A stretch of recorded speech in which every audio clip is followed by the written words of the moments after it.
أعوذ بالله من الشيطان الرجيم إن الذين يكفرون بآيات الله ويقتلون النبيين بغير حق ويقتلون الذين يأمرون بالقسط من الناس وبشرهم بعذاب أليم أولئك الذين حبطت أعمالهم في الدنيا والآخرة وما لهم من ناصرين.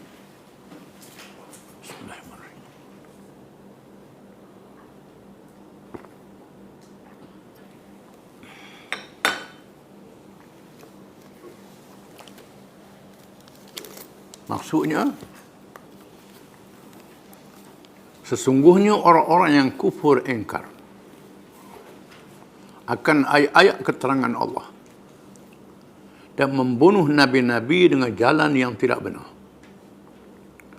serta membunuh orang-orang yang menyeru manusia supaya berlaku adil, maka sampaikanlah berita yang menggembirakan mereka dengan azab seksa yang tidak terperi sakitnya.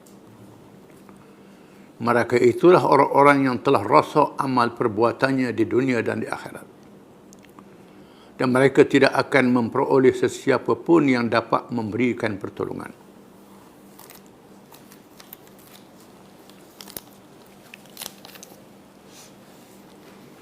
Ayat ini mendedahkan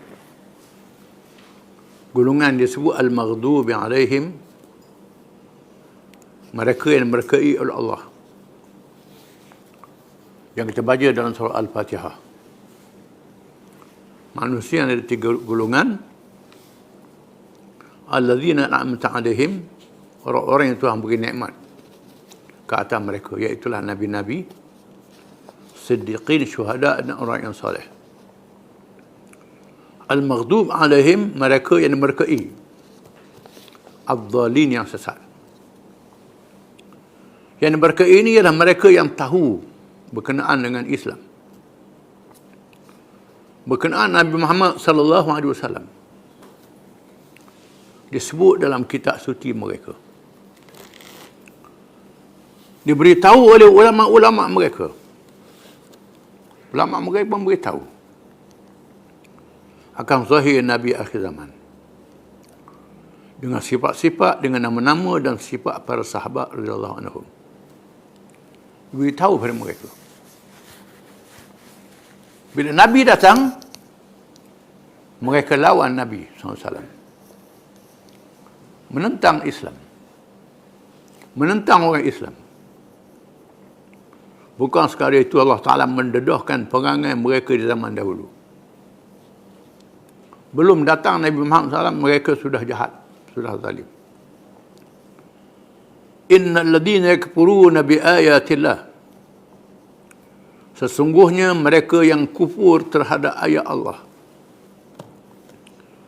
membohongi ayat-ayat Allah,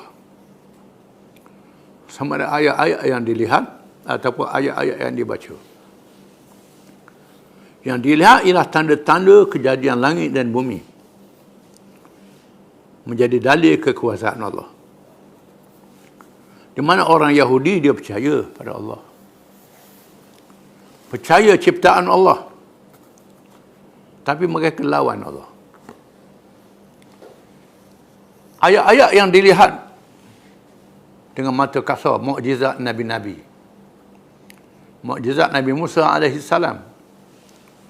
mukjizat Nabi Isa menghidupkan orang mati, menyembuhkan penyakit yang tak pernah diobat oleh ahli-ahli perubatan. Orang buta boleh celak. Ini mukjizat Nabi Isa. Mereka lawan Nabi Isa dan nabi-nabi yang lain. Wa yaqtuluna an-nabiyyina bighairi haqq, dan mereka itu membunuh nabi-nabi dengan alasan yang tidak benar, yang tidak betul. Mereka bunuh nabi-nabi, antaranya ialah Nabi Zakaria, Nabi Yahya, dan nabi-nabi yang lain. Ibnu Katsir meriwayatkan mereka membunuh 300 orang nabi. 300 orang nabi. Waktu pagi bunuh 300 orang nabi, waktu petang pergi ke pasar. Tak ada apa-apa pada mereka. Perangai Yahudi.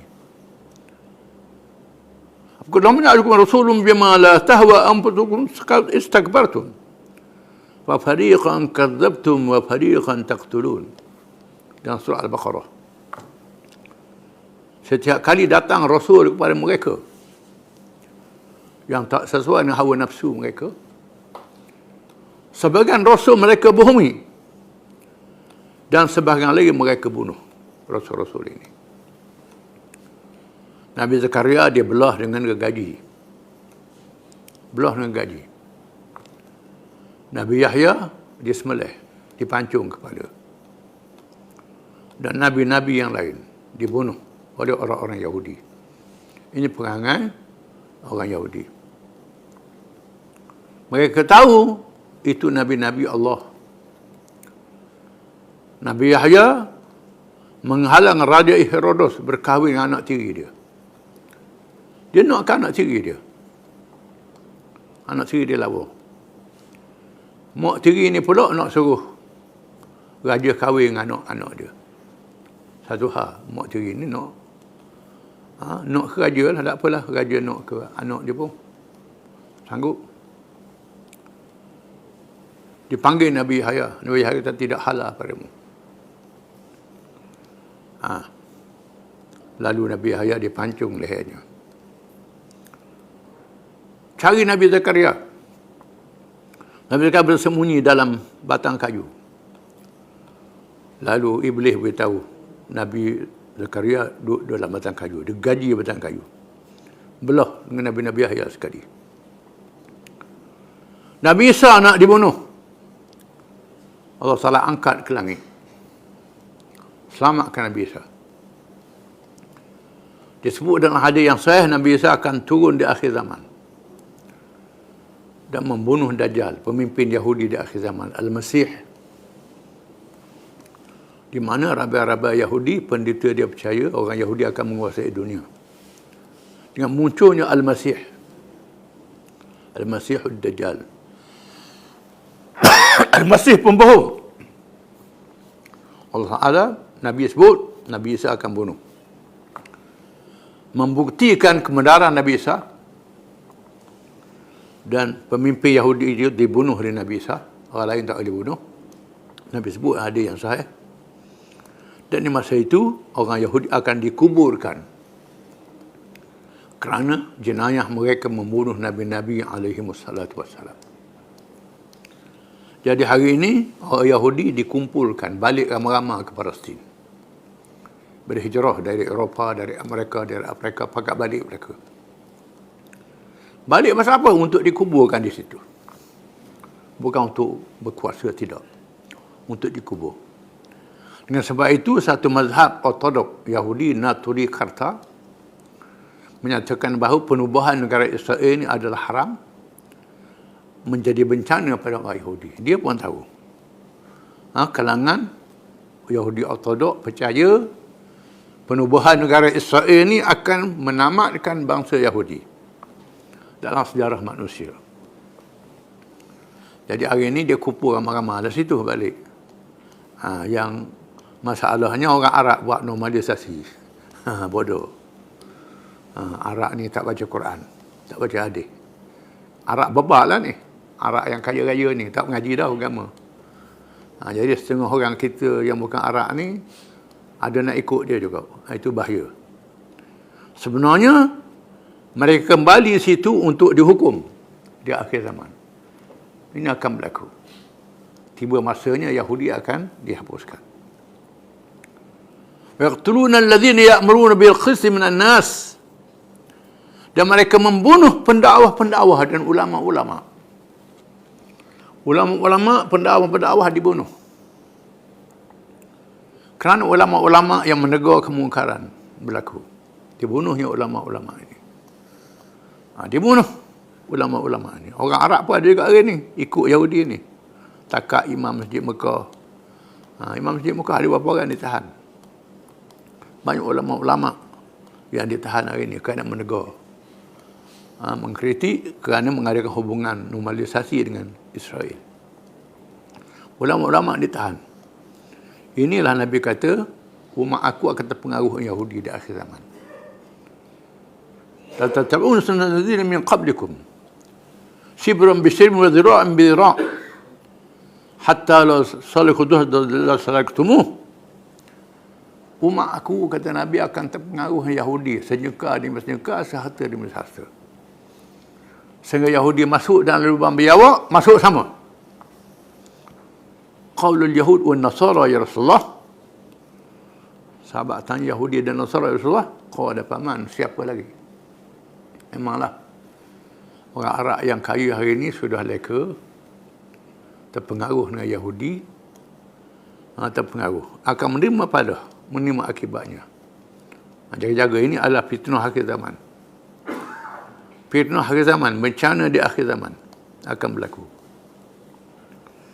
Disebut dalam Al-Quran, mereka membunuh pendakwah-pendakwah dan orang menyeru kepada kebaikan dan keadilan. Abashirhum bi'azabin alim. Beri berita gembira kepada mereka, Tuhan kata. Berita gembira dengan azab yang pedih, azab neraka. Nak sangat.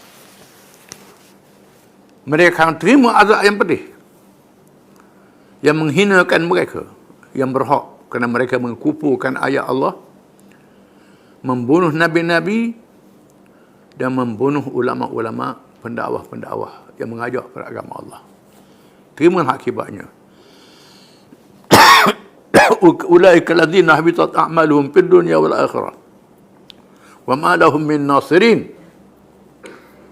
Mereka itu ialah orang-orang terhapus semua amalan baik mereka di dunia dan akhirat.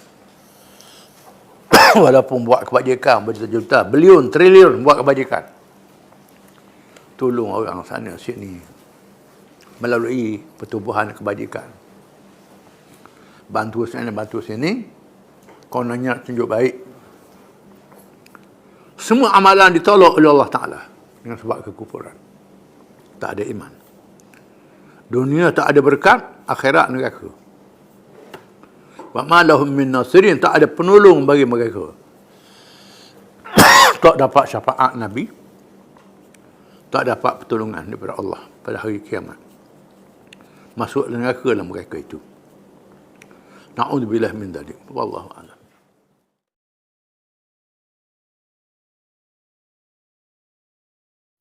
A'udzu billahi minasy syaithanir rajim. Alam tara ila alladhina utu nasiban minal kitab yud'auna ila kitabillahi liyahkuma bainahum thumma yatawalla fariqun minhum wa hum mu'ridun. ذلك بأنهم قالوا لن تمسنا النار إلا أياما معدودات وغرهم في دينهم ما كانوا يفترون فكيف إذا جمعناهم ليوم لا ريب فيه وفيت كل نفس ما كسبت وهم لا يظلمون.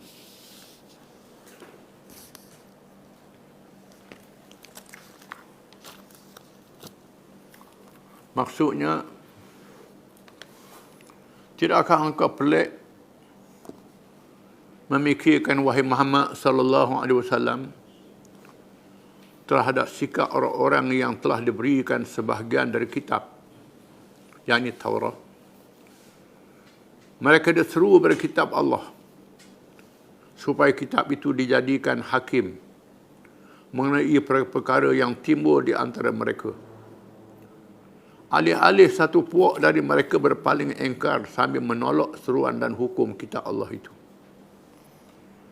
Yang demikian ialah disebabkan mereka mendakwa dengan berkata, kami tidak sekali-kali akan disentuh oleh api neraka, melainkan beberapa hari sahaja yang boleh dihitung. Mereka sebenarnya telah diperdayakan dalam agama mereka oleh dakwan-dakwan dusta yang mereka telah ada-adakan. Oleh itu, bagaimana pula hal keadaan mereka ketika kami himpunkan mereka pada hari kiamat kelak, yang tidak ada syak padanya, dan pada hari itu juga disempurnakan pada tiap-tiap seorang balasan apa yang telah diusahakan, sedang mereka masing-masing tidak akan diunyanya sekali-kali.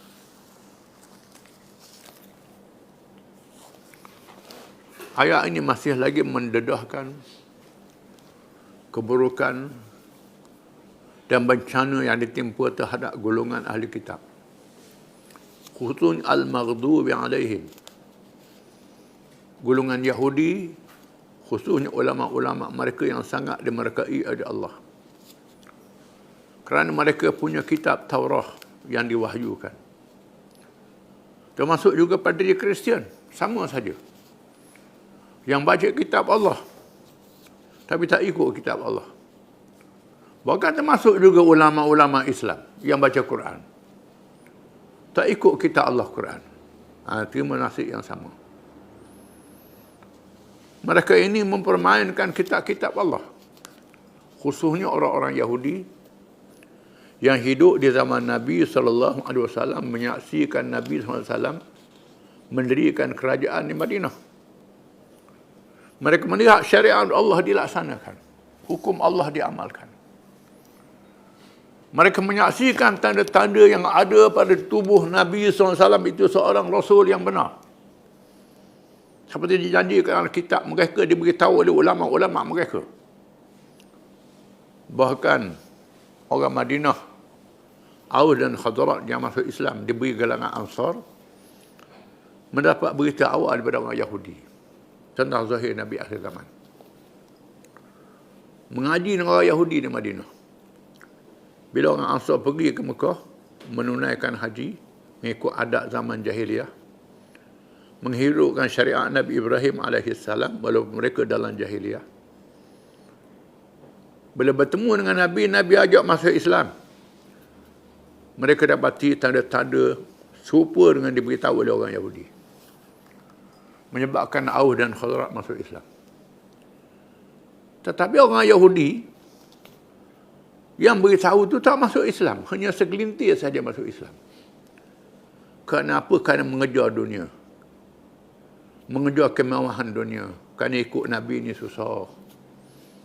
Tak boleh pakak cepat. Susah nak dapat benda di atas dunia.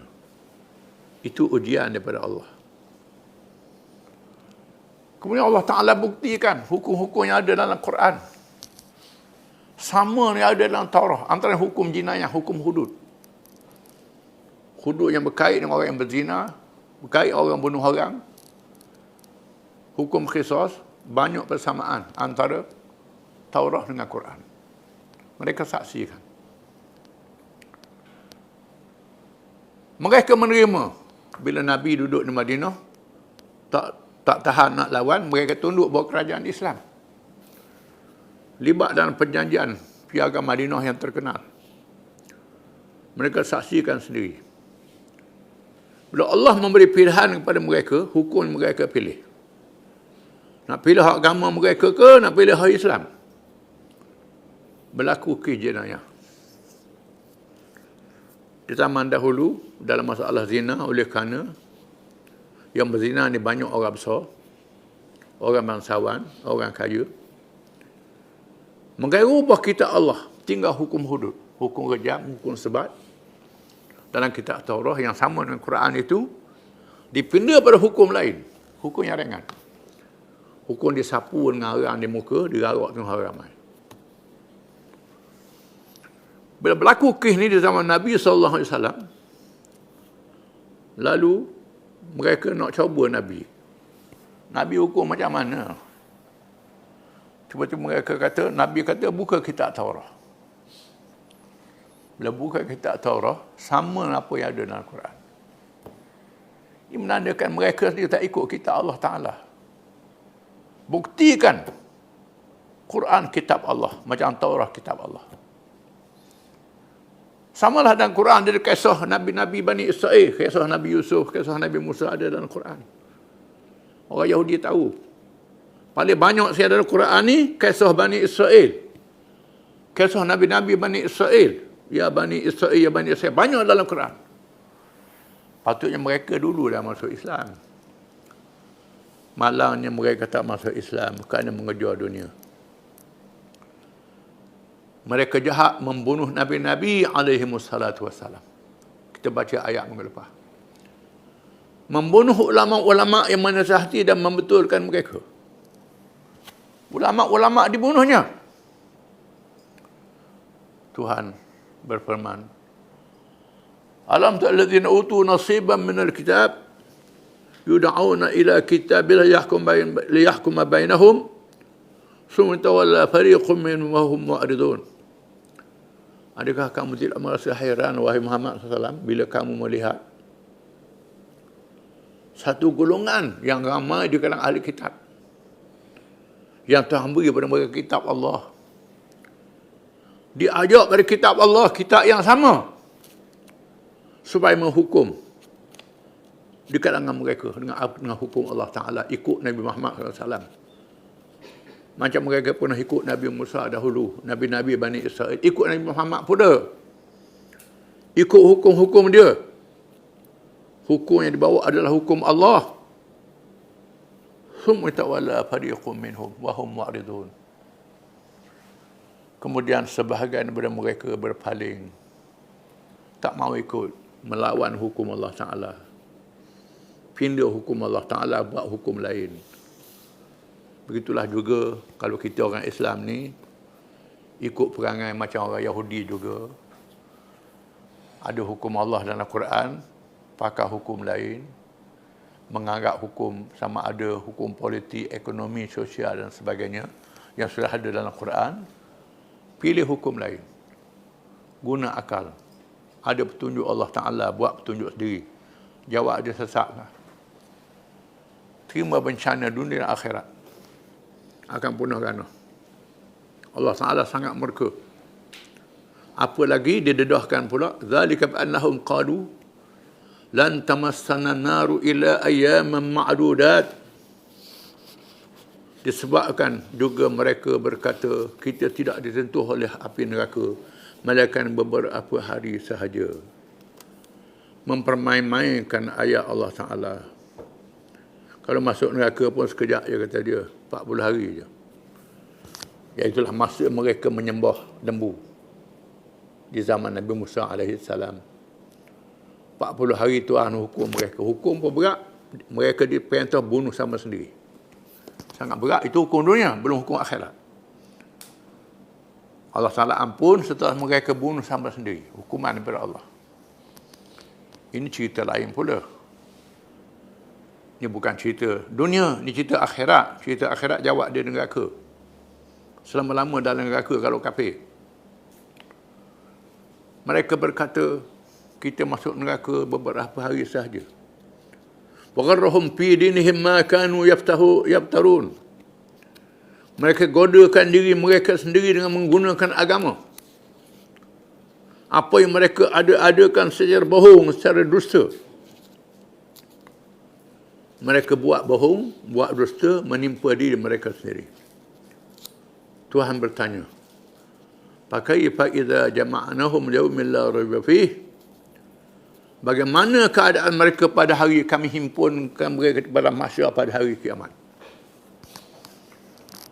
Hari yang tidak syak lagi berlakunya.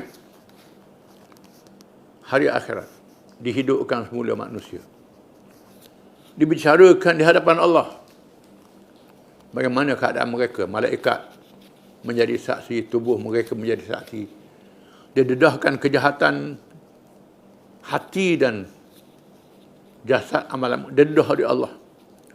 Wufiyat kun nafsim ma kasabat wa hum la yuzlamun. Ditunaikan kepada tiap-tiap diri akan apa yang diusahakan. Apa yang dia amal akan ditentukan di mahkamah Allah, ditentukan hukumannya. Wahum la yuzlamun, dalam keadaan mereka tidak dizalimi walaupun sedikit. Hukum yang setempal. Allah Ta'ala sudah janji kalau buat amal kebajikan ada ganda berlipat kali ganda. Kalau buat jahat, Allah Ta'ala beri peluang untuk bertaubat. Kalau bertaubat, jawab dia dalam neraka. Kalau kafir, terus dalam neraka. Itu janji Allah Ta'ala. Allah Ta'ala sudah beritahu di alam dunia ni, dalam keadaan mereka tidak dizalimi walaupun sedikit. Fikir-fikirlah apa nasib mereka dalam masa itu. Wallahu a'lam.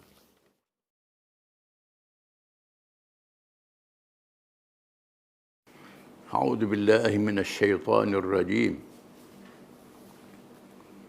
Qul Allahumma malikal mulk tu'til mulka man tasha wa tanzi'ul mulka mimman tasha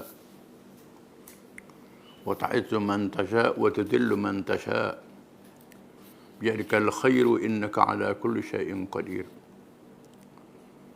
tulijul laila fin nahari wa tulijun nahara fil lail wa tukhrijul hayya minal mayyiti wa tukhrijul mayyita minal hayy wa tarzuqu man tasha'u bighairi hisab.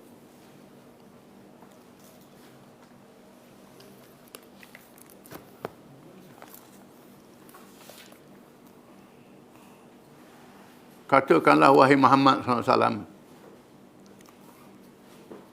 wahai Tuhan yang mempunyai kuasa pemerintahan, Engkaulah yang memberikan kuasa pemerintahan kepada sesiapa yang Engkau kehendaki, dan Engkaulah yang mencabut kuasa pemerintahan dari sesiapa yang Engkau kehendaki. Engkaulah juga yang memuliakan sesiapa yang Engkau kehendaki, dan Engkaulah yang menghinakan sesiapa yang Engkau kehendaki. Di dalam kekuasaan Engkaulah sahaja adanya segala kebaikan. Sesungguhnya Engkau amat berkuasa atas tiap-tiap sesuatu. Engkaulah wahai Tuhan yang memasukkan waktu malam ke dalam waktu siang. Dan Engkaulah yang memasukkan waktu siang dalam waktu malam. Engkaulah juga yang mengeluarkan sesuatu yang hidup dari benda yang mati. Dan Engkaulah yang mengeluarkan benda yang mati dari sesuatu yang hidup. Engkau jualah yang memberi rezeki pada sesiapa yang Engkau kehendaki, dan tiada perhitungan hisapnya.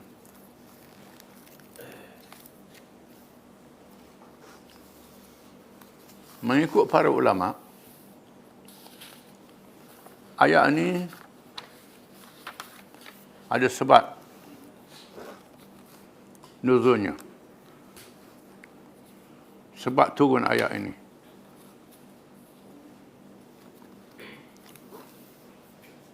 Satu riwayat mengatakan sebab turun ayat ini setelah Nabi SAW membuka Mekah dan Allah menjanjikan Parsi dan Rom akan ditakluk oleh Islam. Lalu orang-orang munafik dan orang Yahudi Madinah mempersendakan, mengejek-ngejek orang Islam. Mekah bolehlah mau takluk, orang Arab ni takluk. Mana boleh nak takluk Parsi dengan Rom, kuasa besar dunia. Madinah kecil je nak lawan kuasa besar dunia. Ada juta-juta bala tentera. Mereka memperkecilkan. Mereka lupa akan kuasa Allah Ta'ala, kebesaran Allah Ta'ala. Allah Maha Berkuasa. Tak ada kerajaan yang kekal atas dunia ni. Yang kekal kerajaan Allah Ta'ala saja. Sama ada kerajaan kafir, termasuk kerajaan Islam, tak kekal. Allah Ta'ala nak uji manusia. Tabarakalladzi biyadihil mulku wa huwa ala kulli syai'in qadir. Alladzi khalaqal mauta wal hayata liyabluwakum ayyukum ahsanu amala wa huwal azizul ghafur. Maha suci Tuhan yang di dalam genggamannya sahaja kerajaan. Dia berkuasa di atas tiap-tiap sesuatu. Allah yang menjadikan mati dan hidup untuk menguji kamu. Siapa yang baik amalannya? Allah itu Maha Pengampun. Maha Perkata lagi Maha Pengampun. Allah Ta'ala nak uji kita. Allah Ta'ala jadikan senang dan susah, sihat dan sakit. Kerajaan adil dan kerajaan zalim. Tunjuk depan mata. Mu nak pilih Islam, nak pilih bukan Islam. Dalam keadaan sihat, sakit, sihat pula. Siapa yang buat ni? Siapa yang berkuasa? Percaya tak ke Tuhan? Allah Ta'ala nak uji kita. Nak uji sama ada kita bersyukur, kita bersabar. Kalau sakit, bersabar. Kalau sihat, bersyukur. Menang bersyukur, kalah bersabar. Allah Ta'ala nak uji. Siapa yang terus bersama dengan Islam, maka kerajaan besar Parsi dan Rom akan jatuh dan tumbang bila tiba masanya. Maka masa hijrah, Nabi dah sebut Parsi akan jatuh ke Islam. Tak berlaku masa Nabi hidup, berlaku zaman Sayyidina Abu Bakar dan Umar radhiyallahu anhuma. Nabi tak datang tengok. Sahabat-sahabat nak tengok. Bukan mesti Nabi lihat kemenangan itu. Macam Nabi Musa AS. Zaman Nabi Musa, Nabi Harun tak boleh masuk ke Palestin. Bani Israel tak sanggup berjihad.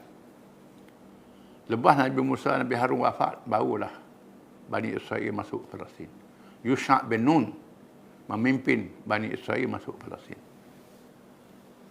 Nabi Sulaiman, Nabi Daud Sulaiman tengah-tengah memerintah, Tuhan ajar Nabi Sulaiman jatuh. Lepas tu naik balik. Kerajaan Nabi Sulaiman pun tak kekal, yang menakluk dunia. Naik kerajaan kafir pula. Allah Ta'ala nak uji. Begitulah dalam dunia. Kita kena sedar ini ujian daripada Allah Ta'ala. Semua kerajaan dia dalam tangan kuasa Allah Ta'ala. Allah Ta'ala boleh beri, boleh cabut bila-bila masa saja. Kerana nak uji manusia. Ini kita kena sedar. Saya tengok dalam tafsir meriwayatkan tentang ayat ini juga. Mu'ad bin Jabal radhiyallahu an, seorang sahabat yang terkenal, yang alim, Nabi sayang pada dia. Tiba-tiba satu hari Jumaat, Nabi tengok dia tak ada. Tengok dia tak ada. Pada jumpa. Nabi tanya, wahai Mu'ad, mengapa mengundang orang Jumaat hari ni? Rasulullahnya tahan dia orang Yahudi minta hutang saja. Minta hutang. Saya dah bayar hutang dia. Duduk berlawan dengan dia sampai saya tak ada nak bagi Jumaat. Nabi kata, aku nak ajar kamu. Mu baca ni. Qulillah malikul ayat ni. Lepas tu mu sebut. Hajat mu minta lepas hutang. Ini satu riwayat.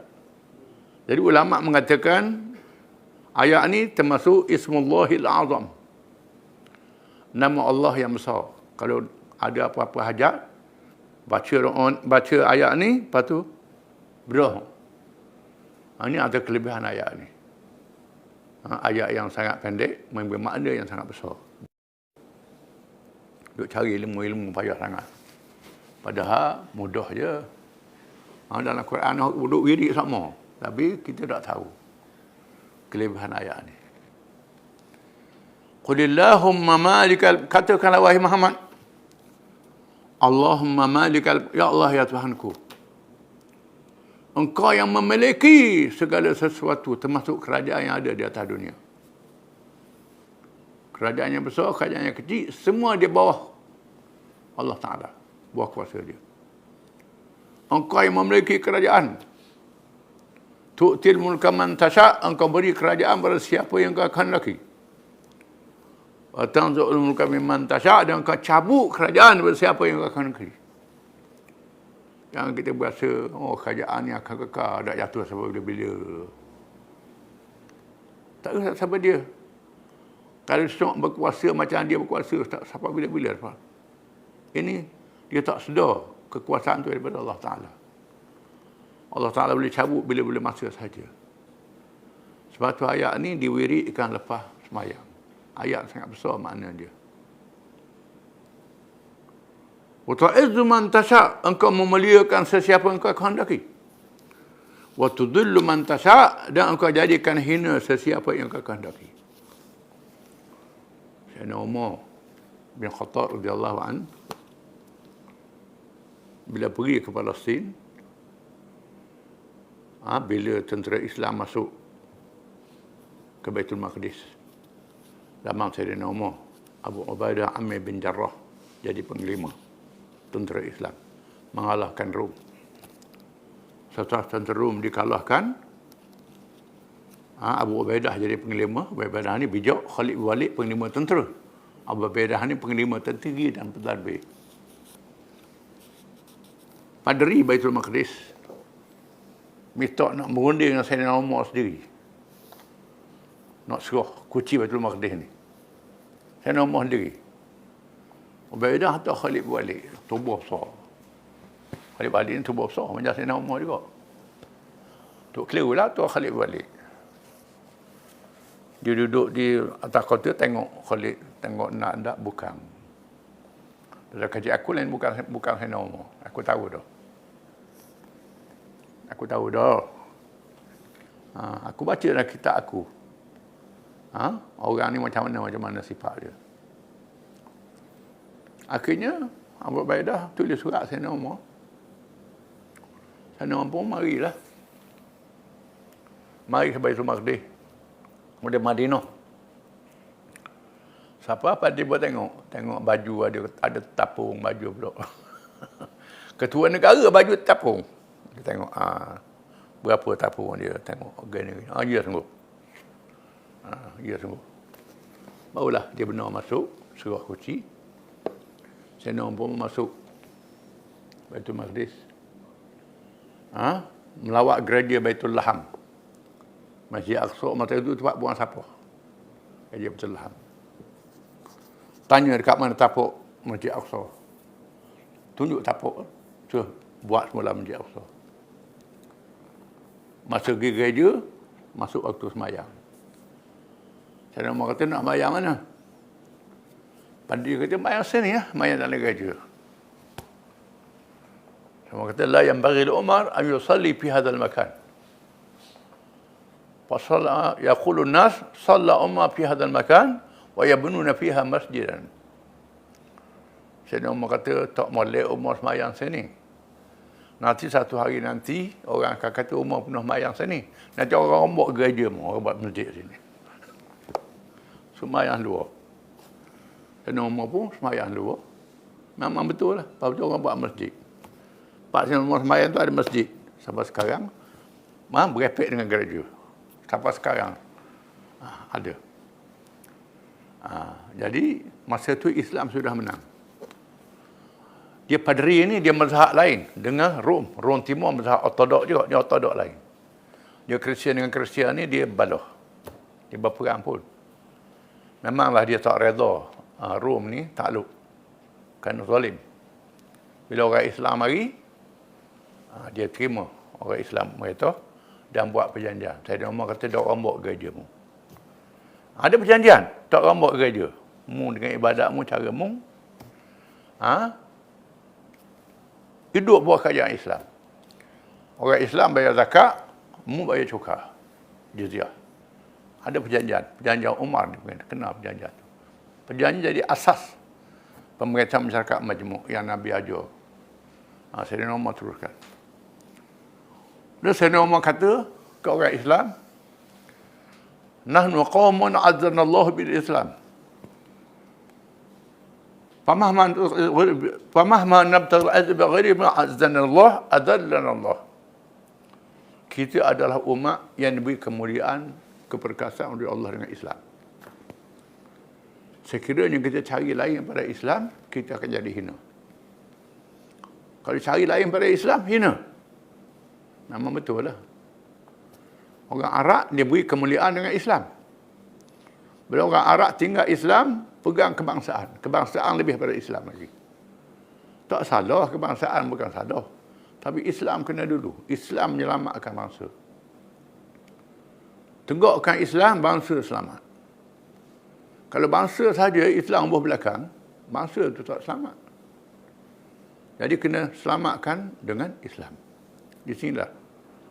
Wa ta'izzu man tasha wa tudillu man tasha. Allah Taala memuliakan sesiapa yang kau kehendaki.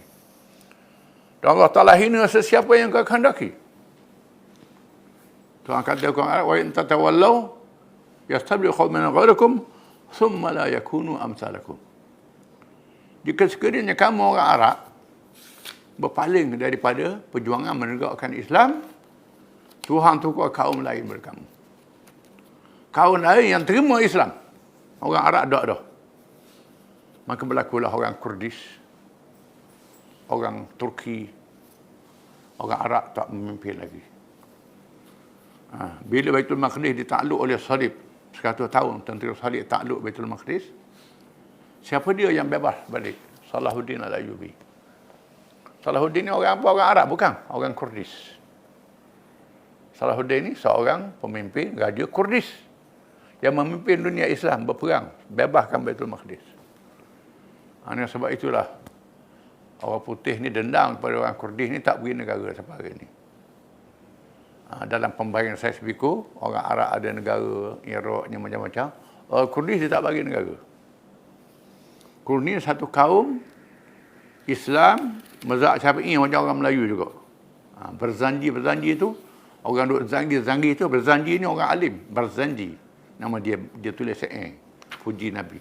Kita duk buat zangi sampai hari ni. Itu orang Kurdis yang mengarang Barzanji. Al-Barzanji, seorang alim Kurdis. Salahuddin Ayyubi orang Kurdis. Tuhan tukar orang Kurdis, bukan orang Arab. Kemudian orang Kurdis tak ikut Islam, ikut komunis sekarang ni. Jatuh. Naik orang Turki. Turki ikut Islam. Orang Iran ikut Islam. Orang Melayu ikut Islam. Orang Melayu yang naik. Mana-mana bangsa yang kuat dengan Islam, dia akan mulia. Wa tu'izzu man tasha', engkau muliakan siapa yang kau kehendaki.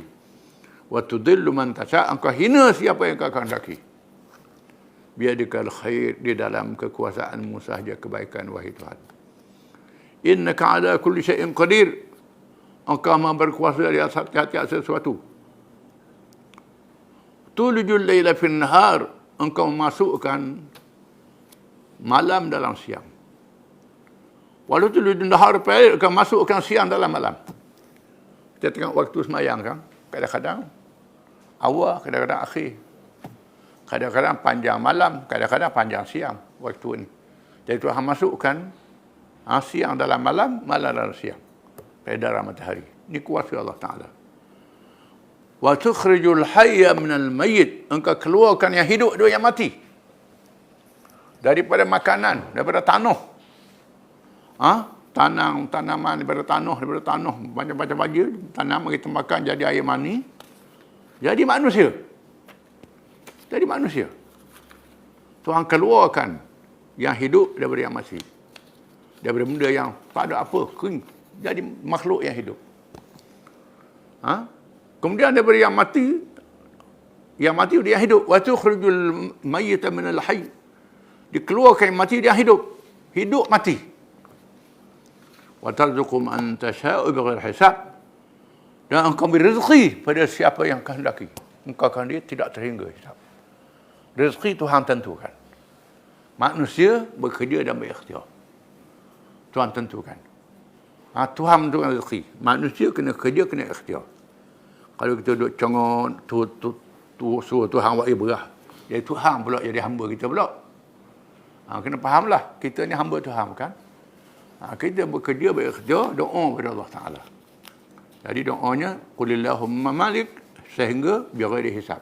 Itu ayat yang Ismullahil Azam. Kalau ada apa-apa hajat, baca ayat ni, selawat ke Nabi, sebutkan hajat kita. Utang-utang lah, apa-apa lah, ini termasuk dalam doa yang diperkenankan. Bukan kita doa tu mesti napok golek lah esok. Kadang-kadang Tuhan tangguh. Kadang-kadang Tuhan nak beri hari akhirat. Tuhan tak boleh beri hari ni, nak beri hari akhirat. Tapi Tuhan mesti beri. Jangan apa-apa doa kita tak siapa hajat. Adalah tu. Tuhan nak beri hari akhirat. Tuhan Maha mengetahui segala. Tuhan mengetahui. Jangan tanya Tuhan pasal apa. Tuhan Maha mengetahui. Tuhan sayang pada kita lebih daripada kita sayang kita lagi. Wallahu a'lam.